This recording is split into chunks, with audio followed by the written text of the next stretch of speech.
K1000. K1000, Pentax, K1000. You know it, you love it. Sometimes they don't work. This one kind of works. Like it's trying very hard to work, but few issues with it. One, the advance lever is a little crunchy, getting that to move, and then every now and again the mirror will stick up. Shutter speeds seem a little slow. It just kind of feels like it needs some attention, so we're just going to do that. This is just going to be a really basic thing. It does have power, if I remember correctly, which I do. And yeah, this was one of the 5 or 4.5 that came in, so I'm just gonna real quick kind of maintenance it, and this is just going to be a video of me doing that and maybe talking. So enjoy.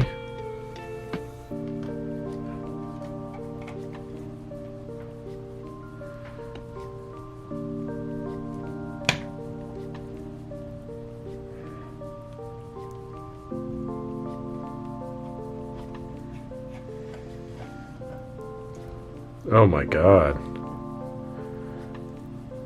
Look at that.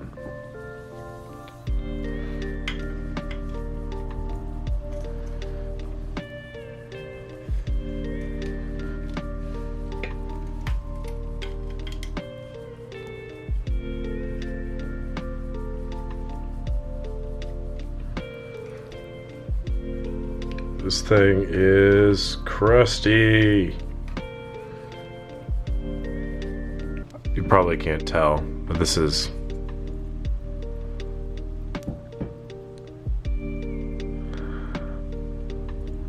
rust, is what that is.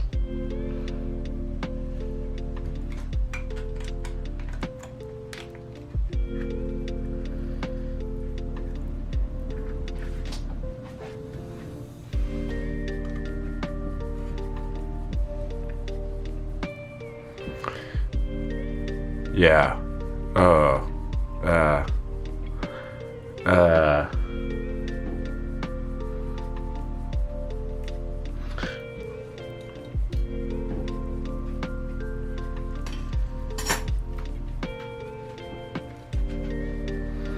Okay.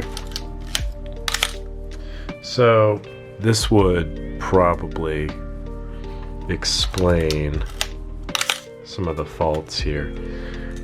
There should not be that kind of rust right there. And really this whole thing should not look the way that it does. Like there's a lot of mold, as you can see, and that's not a positive thing. If you didn't know, mold is not good for cameras. So yeah, I guess we'll just I'll just be cleaning this up. And this is my toothbrush. For whatever reason, I have 16 cavities.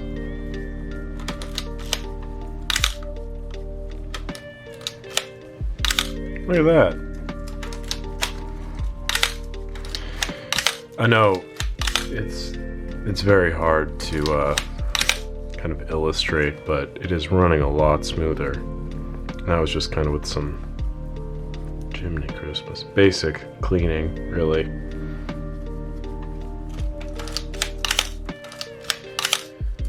Which is positive, because I really don't want to have to take out the whole timing mechanism and try and clean that. It's doable. It just is annoying and frustrating. Use some little bit of lubrication in here on the gears, just to make sure it continues to run as smoothly. Didn't see any of that, but I just lubricated that a little bit. Make sure it's doing the fast speeds too. Run that through a little bit. Cool. So, just trying to get the rust off of these screws. Battery connection is solid, which is very solid, because if it wasn't, that means there would be some rewiring involved, and I don't think I have any wires currently. I have like a couple. I need to get more wires. Anyway, something I don't really want to be doing. Put this back.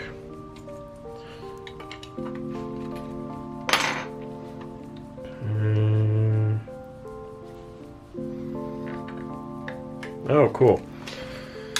So the needle is stuck, so we're gonna have to take the top off and get to that. And away we go.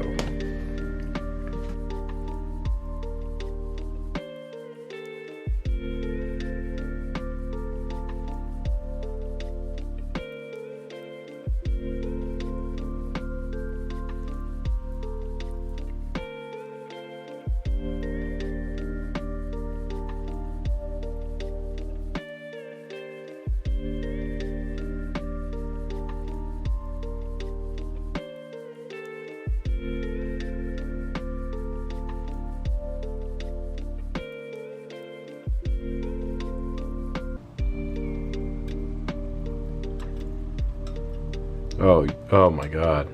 Yeah, this needle is hella stuck.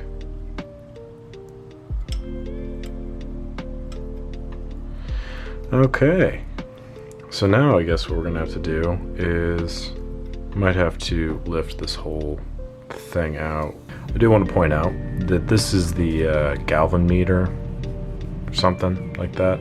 Basically what it is it's a coil that reacts to the voltage and thus moves the needle. On the bottom of this thing is a little set screw there, and that will tighten or loosen the tension of that coil, thus adjusting the movement of the needle. On the K1000 repair manual, it will give you like the exact specifications on how tight or loose this has to be so it gets proper movement. You have to make sure that it resets to proper adjustment within the frame here. When you're at, I think it's bulb and 100, it has to sit directly in the middle with such and such a distance between the, you know, over and under exposure within that bracket. So, technical terms aside, basically this is your calibration point, and it's, as you can see, very easy to get to.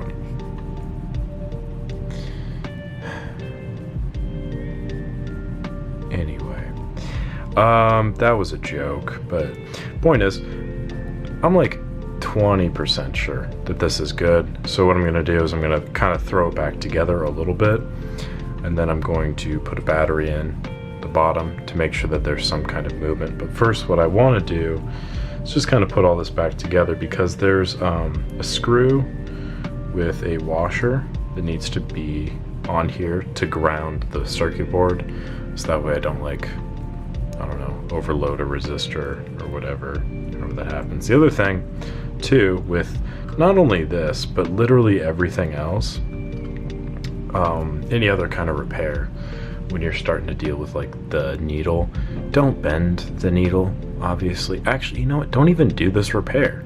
Like, just don't do this. I mean, if you have to start taking out the focus screen of a K1000, just send me an email, please. Save us all some heartache, because this is just, it's not that it's not fun, it's very fun, but it's also very terrifying and kind of overwhelming, to be honest. If you, this is the point where it's like, oh, I'm in over my head, I should call a professional. Look at that. That's a fun new color. Lord have mercy. It looks like there was some kind of moisture that got in here and corroded got into like the foam. padding. And, you know, that's probably what ended up blocking up the little needle too. I'm looking in there. Yeah. But you can see now that it has like a lot more give. And if I were to like move it, you know, it will return back to a neutral position as opposed to before when it was like. So, you know, I kind of have an idea of what I'm doing here.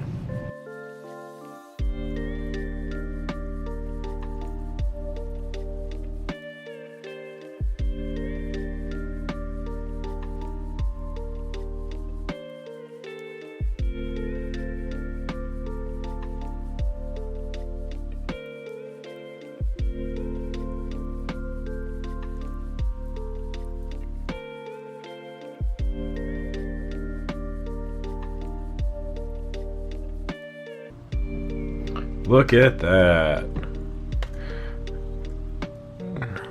Shit works.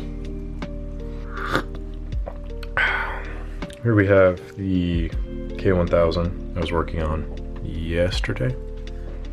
Time is relative in these videos, but as you can see is the Stanley variant. I've never seen this before in all of the K1000s I took off, so I'm kind of wondering if this might be like an aftermarket thing. Oh, the other thing too, which is kind of odd, this was the top. I did a lot of the cleaning work around here, so that way when I put it back on, put all the pieces on, there's not going to be a bunch of gunk shoved in there. But the hot shoe was like bent down, and what I'm thinking is it was dropped, and that's why there was a chip out of the prism, and also this kind of scuffing on the top here. But this is the benefit of having a metal top, is you'll get scuffing like that, but if you have like a plastic top, it'll start cracking. The scuffing is a lot more evident. It's rare that they look in good condition, and it's just something to kind of look out for. The other thing I'm noticing right this second is the little plunger thing is gone. So that's somewhere on my desk, and that'll be ultra fun to try and find. I found it. This is the piece, and of course it is the smallest thing in the world, and it was on the floor. So don't do camera repair stuff over carpet, I guess, or just be more organized. And then that sits right in there like so. So that way when you press down, it actually hits the bar.